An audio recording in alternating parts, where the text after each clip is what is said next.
এখানে নিয়েছি বেশ কিছুটা বাম মাছ।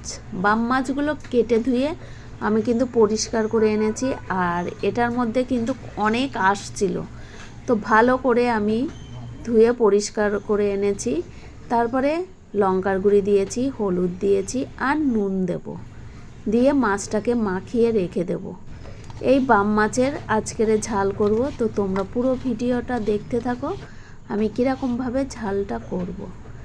তারপরে হলুদ, নুন আর লঙ্কার গুঁড়ি মাখানো হয়ে গেছে। এখানে নিয়েছি 2টো পেঁয়াজ, 1টা টমেটো, 4-5টা কাঁচা লঙ্কা, ধনেপাতা, আদা আর কিছুটা রসুন নিয়েছি। এগুলোকে ভালো করে কেটে নেব। কেটে নিয়ে এসেছি। এবারে আমি মিহি একটা পেস্ট বানিয়ে নেব। যেরকম পেঁয়াজ নিয়েছি, আদা, রসুন, জিরার গুঁড়ি আর লঙ্কার গুঁড়ি, এবারে মিহি একটা পেস্ট বানিয়ে নেব জল দিয়ে। এদিকে কড়াইতে তেল বসিয়ে গরম করতে দিয়েছি। এবারে মাছগুলো আমি ভেজে তুলে নেব। মাছগুলো কিন্তু হালকা করে ভেজে নেব। সব মাছ কিন্তু একবারেই আমি দিয়ে দিয়েছি, যেহেতু এই মাছটা শক্ত, তার জন্য একটুও ভাঙবে না এই মাছগুলো। কড়াইতে দেওয়ার পরে একটু লেগে গেছে মাছগুলো, কিন্তু একটাও ভাঙেনি মাছগুলো। এই যে এরকমভাবেই রয়ে গেছে গোটা গোটা। তো ওই মাছ মাখা প্লেটের মধ্যেই আমি কিন্তু মাছগুলো তুলে রেখে দিয়েছি।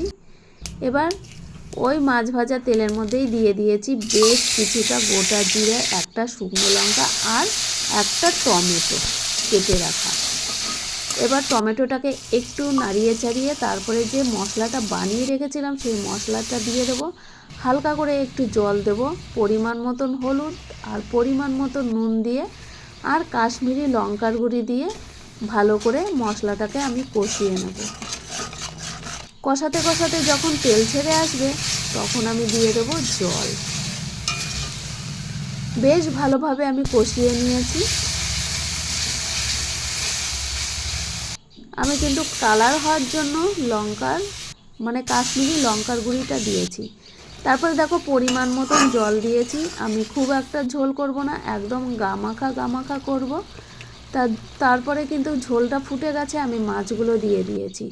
মাছগুলো দিয়ে বেশ খানিকক্ষণ রান্না করে নিলেই তৈরি হয়ে যাবে বাম মাছের ঝাল।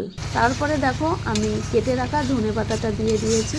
তো আজকের ভিডিওটি কীরকম লাগলো বন্ধুরা অবশ্যই কমেন্ট করে জানাবে। আর দেখো হয়ে গেছে, আমি কিন্তু নামিয়ে নিয়েছি। তো দেখা হচ্ছে আবার নেক্সট কোনো ভিডিওতে। ততক্ষণ ভালো থাকবেন, সুস্থ থাকবেন, সাবধানে থাকবেন। একটা লাইক